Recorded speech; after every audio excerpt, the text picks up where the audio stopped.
अस्सलाम वालेकुम नाजरीन, मैं हूं असद फ़ारूक और आप देख रहे हैं यूनिक एग्रेरियन।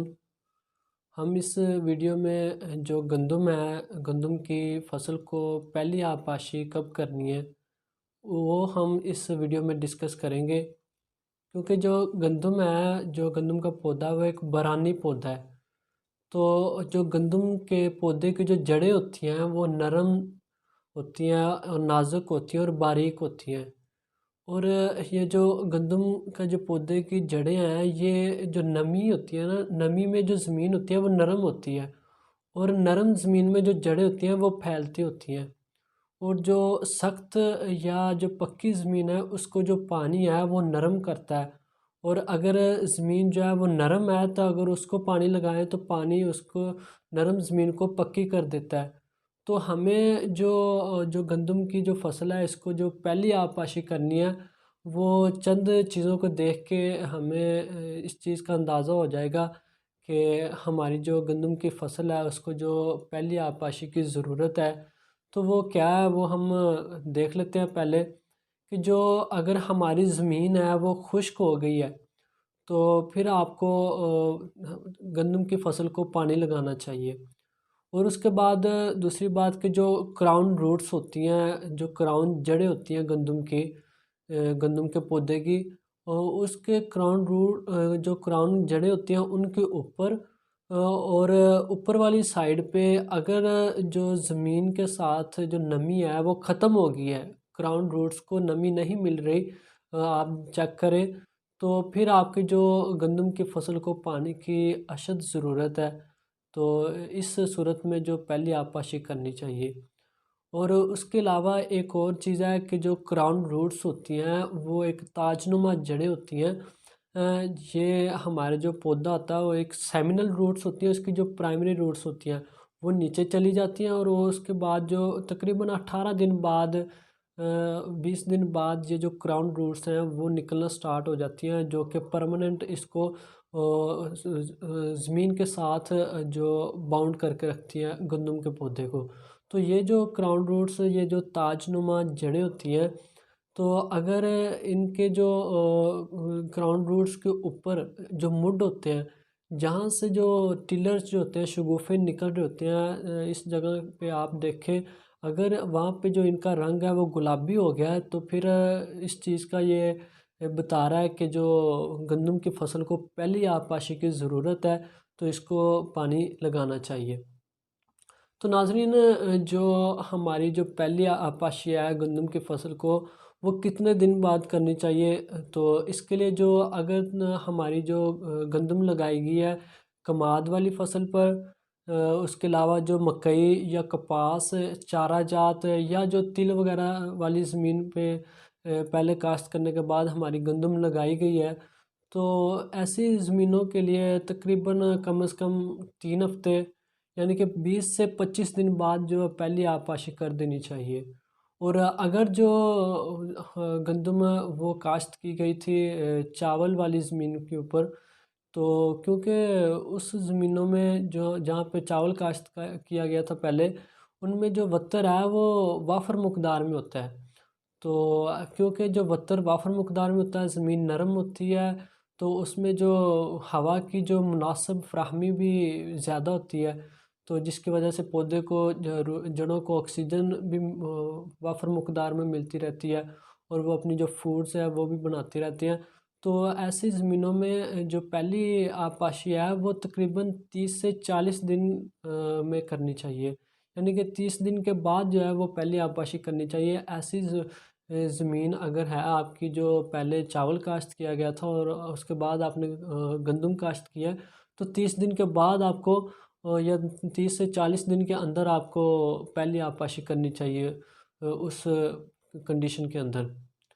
तो उसके बाद अगर आप जल्दी गंदम की फसल को आपाशी कर देते हैं तो इससे क्या होगा कि जो गंदम है वो स्ट्रेस में चली जाएगी। और अगर आप जो इन कंडीशन के से लेट कर देते हैं अपनी जो पहली आपाशी को, तो उससे क्या होगा कि जो टिलरिंग कैपेसिटी है, जो शगुफ़े बनने की जो कैपेसिटी है वो मुतासर होगी गंदम की। तो ये तो था नाज़रीन के जो वक्त है हमारी जो गंदम की पहली आपाशी का वो यही था। और इसके बाद एक और चीज़ है कि कितना पानी हमें जो लगाना चाहिए हमारी गंदम की फसल को। तो ये जो गंदम का पौधा है ये एक बरानी पौधा है, यानी कि इसको अ, हमें स्प्रिंकलर इरिगेशन या जो बारिश की तरह थोड़ा थोड़ा पानी इसको चाहिए होता है, यानी कि ये इसको नमी चाहिए होती है। लेकिन हमारे जो पंजाब के आपाश इलाकों में फ्लड इरिगेशन मेथड जो है वो इस्तेमाल किया जाता है। तो इससे क्या होता है कि जब फ्लड इरिगेशन की जाता है, क्योंकि ज़मीन तैयार की हुई होती है तो ज़मीन में वाफर मकदार में पानी जाता है। तो तकरीबन मनों के हिसाब से, हज़ारों मनों के हिसाब से पानी जाता है।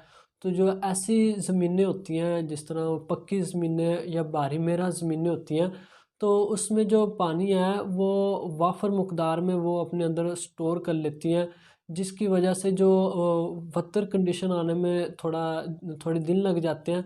तो इसका ये नुकसान होता है कि जो हमारी गंदम है वो स्ट्रेस में चली जाती है। स्ट्रेस में किस तरह जाती है कि जो ऑक्सीजन है वो निकल जाती है ज़मीन से। जब पानी रूट्स के अंदर भर जाता है, जब पानी हम लगाते हैं वाफर मकदार के अंदर, जब भी हम पानी लगाते हैं तो जो ज़मीन से हवा है वो निकल जाती है, यानी कि ऑक्सीजन निकल जाती है। तो पौधा जो है वो ऑक्सीजन नहीं ले पाता, जिससे वो अपनी खुराक नहीं तैयार कर पाता। तो जो ऑटोमेटिकली जो हमारा गंदम का पौधा है वो स्ट्रेस में चला जाता है। लेकिन अगर हमारे जो मुख्तलिफ वैरायटी हैं जिस तरह आरी 2011 है, पंजाब 2011 या लसानी है, तो ये जो हैं ये तो तकरीबन बाज़-औक़ात इनके जो नीचे वाले लीव्स होते हैं, जो शगुफ़े निकल रहे होते हैं, तो वो कभी कभी पीले हो जाते हैं। जब हम पानी लगाते हैं वो पीले हो जाते हैं, लेकिन मोस्टली जो दूसरी वैरायटीज़ हैं हमारी, उनके ऊपर ये ऐसा स्ट्रेस नहीं आता है। और जब आप पानी लगाएं तो आपको हल्का पानी लगाना चाहिए, यानी कि इतना पानी लगाएं, पहले अपनी ज़मीन देखें, अगर बारी मेरा या पक्की ज़मीन है तो इतना पानी लगाएं कि वो 1 या 2 दिन के अंदर वो पानी खुश्क हो जाए और आपकी जो ज़मीन है वो दोबारा नमी की हालत में आ जाए, वतर की हालत में आ जाए। इससे ये होगा कि आपकी जो गंदम है, जो गंदम का पौधा है, उसको दोबारा ऑक्सीजन वो ज़मीन के अंदर ऑक्सीजन की फ़राहमी होगी, हवा की फ़राहमी होगी, ऑक्सीजन की फ़राहमी होगी, पौधा खुराक बनाएगा। और फिर हाँ, एक और चीज़ है कि ये जो स्ट्रेस आता है ये तकरीबन हर किस्म की जो तमाम वैरायटियों पर भी स्ट्रेस आता है अचानक। वो कैसे आता है? जब हम पानी लगाते हैं, फ्लड इरिगेशन लगाते हैं, तो स्ट्रेस तो आना ही है इसमें, क्योंकि जब हम पानी लगाते हैं तो जो पानी है वो जो रूट जोन से परकोलेट जो लीच डाउन करना होता है वो तकरीबन 1-2 दिन उसमें लग जाते हैं। तो इसलिए जब वो वतर कंडीशन में आता है तब ही दोबारा पौधा जो है तकरीबन ये जो 1-2 दिन का जो सिलसिला होता है, पौधा अपनी जो खुराक बनाना जो है वो बंद कर देता है। तो इसमें जो पौधा है वो स्ट्रेस के अंदर चला जाता है। लेकिन जब दोबारा नमी की हालत में आता है, वतर कंडीशन आती है, तो पौधा दोबारा खुराक बनाना शुरू कर देता है और फिर वो रिकवर हो जाता है। तो इसलिए ये ज़्यादा स्ट्रेस नहीं होता। लेकिन अगर जो भारी ज़मीनें हैं या जो अच्छी हमारी सॉइल है, जिनके अंदर जो वाटर कैपेसिटी, होल्डिंग कैपेसिटी जो ज़्यादा है, तो अगर ऐसी ज़मीनों में हम पानी वाफर मकदार में लगाएंगे तो पानी को खुश्क होने में ज़्यादा दिन लगेंगे, जिसकी वजह से हम जो हमारी गंदम है वो ज़्यादा दिन स्ट्रेस में रह सकते हैं, जिसकी वजह से हम बाद में जो पैदावार है उसकी उसमें काफ़ी कमी आ सकती है हमारी पैदावार में। तो इसलिए हमें चाहिए कि जो पानी है वो हल्का लगाएं। लेकिन अगर आपकी ज़मीन ऐसी है, वो रेतली ज़मीन है, तो उसमें आप वाफर मकदार में पानी लगा सकते हैं, क्योंकि उसमें ऐसी ज़मीनें जो रेतली ज़मीनें हैं वहाँ पर जो पानी है वो जल्द ही लीच डाउन कर जाता है, परकोलेट कर जाता है। उसका जो इनफिल्ट्रेशन रेट होता है ज़मीनों, जो सैंडी सॉइल्स होती हैं उनका, वो ज़्यादा होता है। तो इस वजह से वहाँ पे जो ऐसी कंडीशन में जो गंदम लगाई जाती है वो ज़्यादा, यानी कि बेहतर परफॉर्म करती है, क्योंकि जो नमी की हालत में ज़्यादा उसमें रखा जाता है, पानी इतना खड़ा नहीं होता उन ज़मीनों में।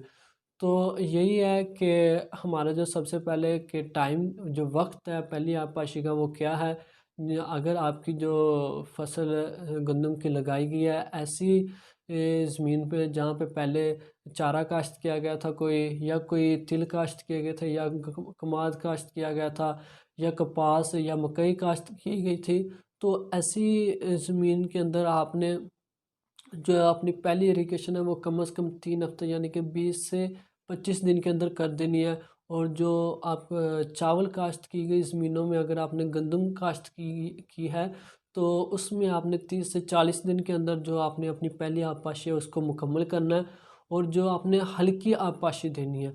इससे ये फ़ायदा होगा कि आपका जो गंदम है वो स्ट्रेस में नहीं जाएगी। तो यही है हमारी जो आज की वीडियो, जिसमें जो गंदम की फसल है उसको जो पहली आबपाशी है वो कब देनी है।